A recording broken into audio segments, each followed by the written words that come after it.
Welcome back. Today things are really bloody weird because in one day, 3 years of work was wiped out for the people who work at a company called Possibility Space. They're an indie team whose CEO basically seems to have decided that an unpublished leak to the press was so damaging that the game couldn't continue, right? And that he needed to kill the studio immediately.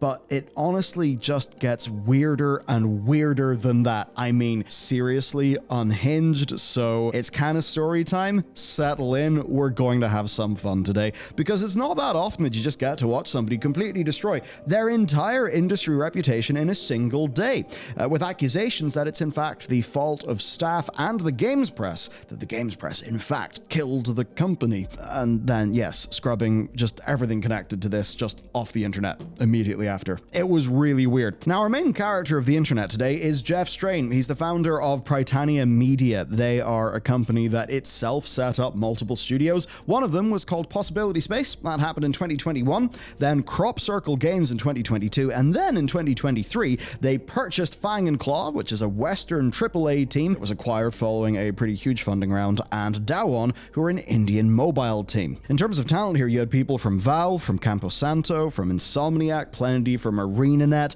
Undead Labs, who are the State of Decay people, and Blizzard. So, the whole plan here was to have this as remote as is possible team, and when you went through their website, I mean, it was just every single box that one could try to tick for good boy points could be ticked. Honestly, to the point where, for me, it almost started to look like, a total red flag. It just seemed really try hard, and I think we're going to find out that it may in fact have actually been a red flag. Now, going back to the foundation of Possibility Space gets kind of fun. So you've got Jeff talking about how they need to make a company and hire for culture to the point where the studio can, over the next 5 years, the next 10 years, quote, that we build a culture that would survive me.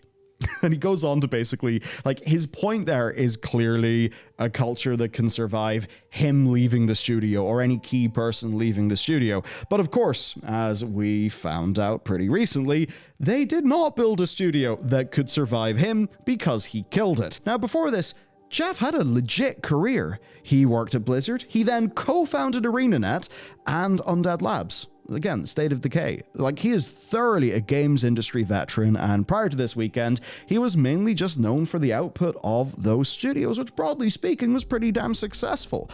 Now, there are some interesting things. He was also known from, some reporting that his sale of Undead Labs to Microsoft, because of course, after State of Decay 2, Phil Spencer came in with a big bag of cash, acquired the company. But that happened shortly after Jeff had given one of his allegedly, quite impressive and legendary, rallying the troops speeches to the company about how they would be retaining their independence. So he really did change his tune in that one. He was known for that. And then an open letter. He penned an open letter in 2021 as a reaction to the allegations of a toxic working culture at Activision Blizzard.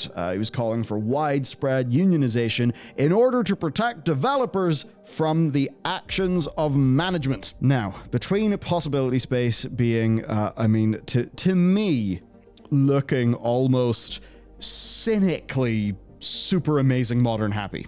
And, when some people try a little bit too hard to look a certain way, maybe they're sort of betraying their own tendencies in terms of actions. Let's keep that kind of thing in mind as we proceed with today's story. Possibility Space is not the first studio that died. The first studio that died under Britannia was Crop Circle Games. So, they closed in March, and they were reporting layoffs and apparently implicit payoffs to not be, taking any legal action with the National Labor Relations Board, which is certainly an interesting thing to be reported when we are talking about a company that, Jeff was heavily involved in, given, of course, his lovely open letter. Now, shortly after that, the ex-CEO, Annie Strain, who is married to Jeff and also is a games industry veteran, founder of ArenaNet, well, she posted a message that now, of course, is deleted alongside the company website that details the rationale.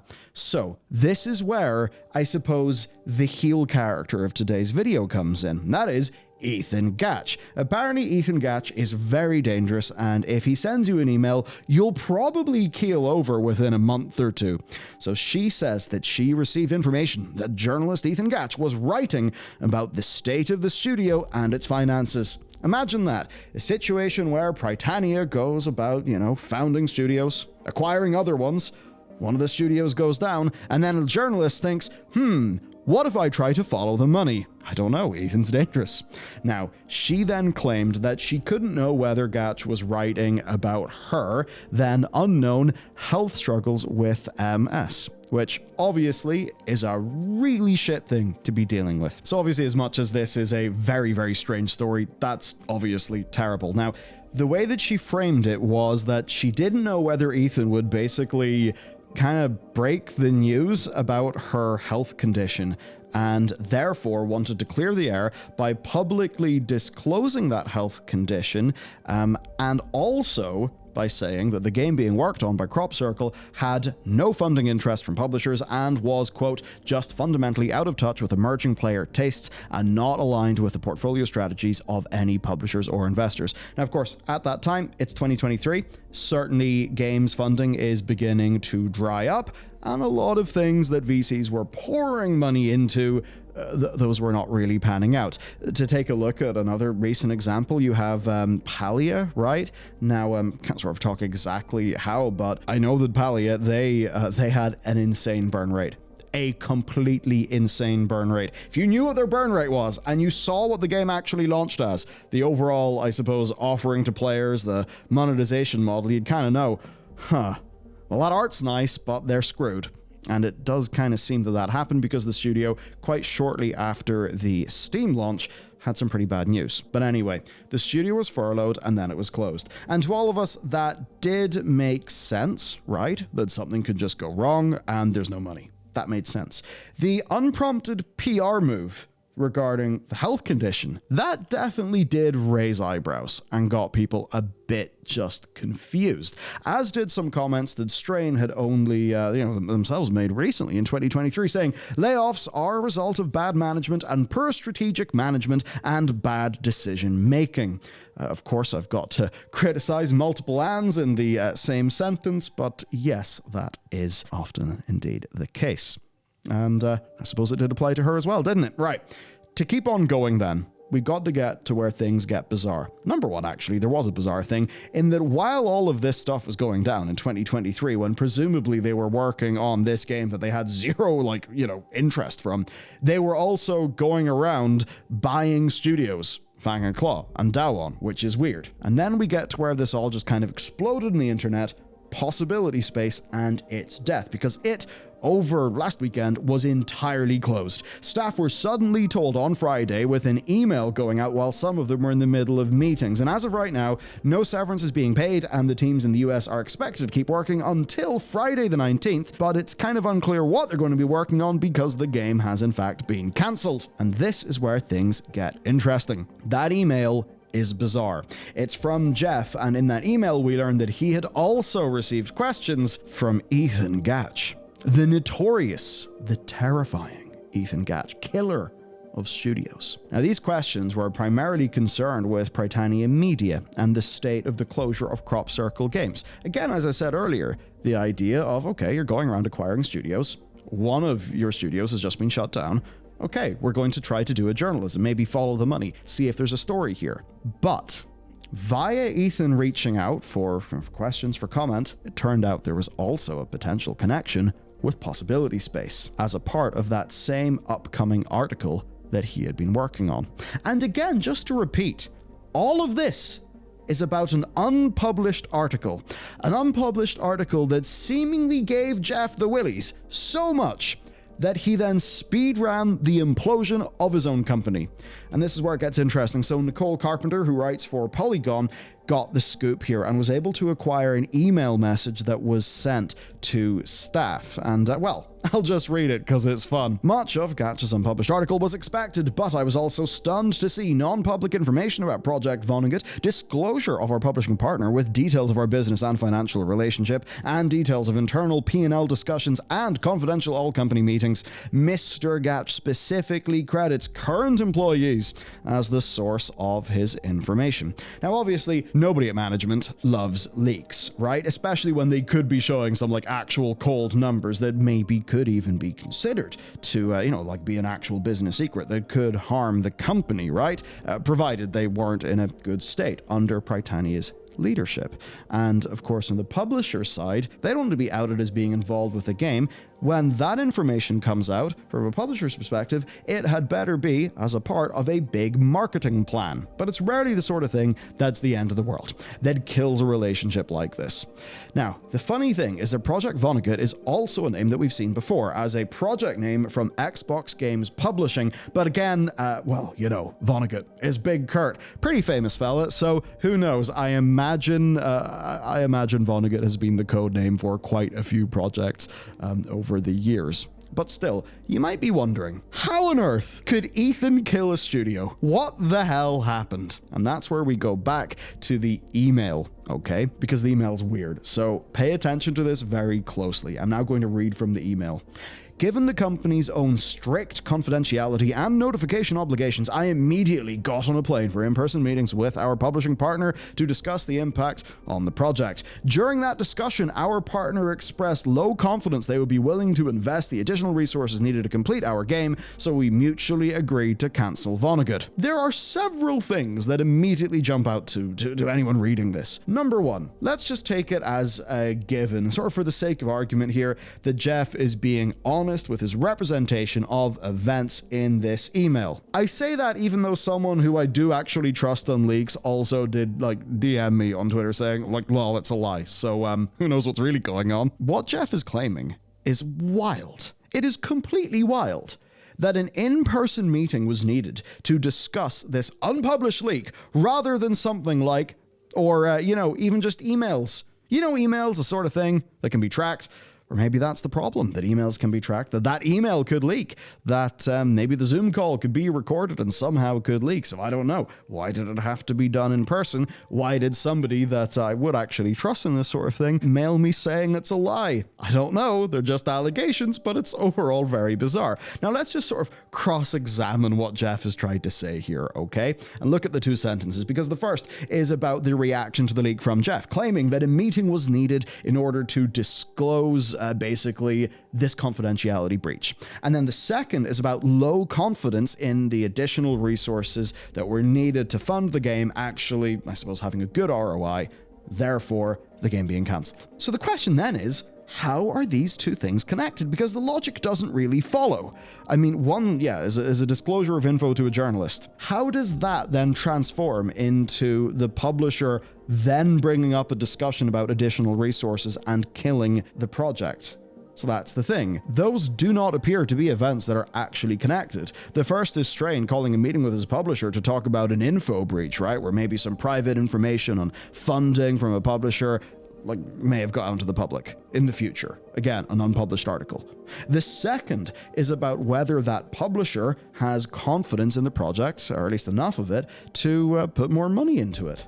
Those don't seem connected. Jeff never actually says that the game's publishing fund is being pulled because of the leak. But the meeting that allegedly took place because of the leak then also included the pulling of the funding, I guess. But then that raises the obvious question, how the hell did that conversation spiral so negatively, so badly? I mean, you can understand a publisher being kind of mad, but killing a project outright? That does seem bizarre. Now, if this meeting was called to cover a leak as a part of a regular production that was going fine, then why are they suddenly talking about the additional costs to finish a project? And that just leads to the overarching question here. If the profit and loss sheet and presumably projected returns for the game were positive or even neutral, why would they be reported in the first place? What would Ethan be trying to dig up? I mean, having invested in 2 further studios only last year and with a project at Crop Circle Games that apparently had no place in the industry, I mean, it seemed like they had some sort of financial plan, right? Like they got the money to acquire those 2 other studios. Crop Circle dies. Possibility Space dies. What is going on? Now, the final part of the email is effectively the end of Possibility Space, and maybe Britannia as a whole, because he confirms he's stepping away from games. He says, as of today, I'm stepping away from the games industry to focus on my family. Take care of Annie. I also wish you the best as you navigate the complex industry and the challenges and opportunities ahead.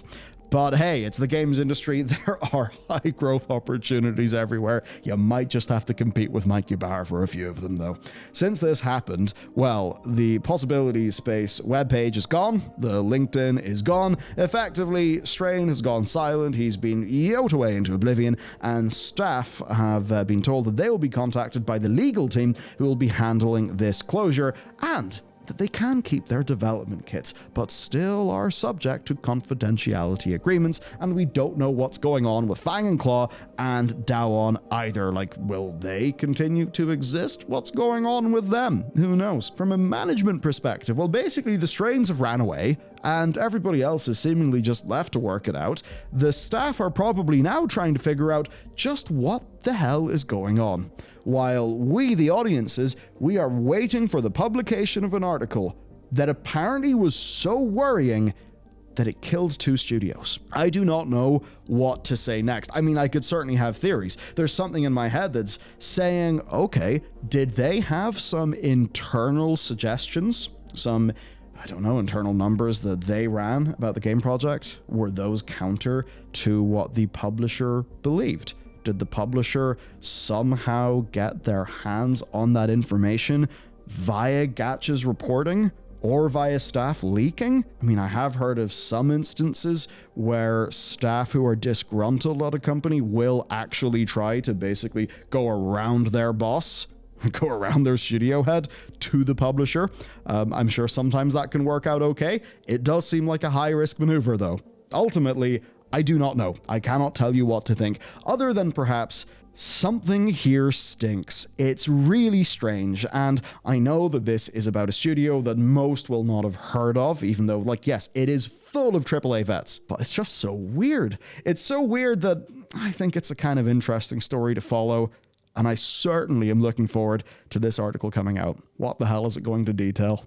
Okay, that's it from me. I suppose if you were a Possibility Space, good luck. I also wonder, like, what went on?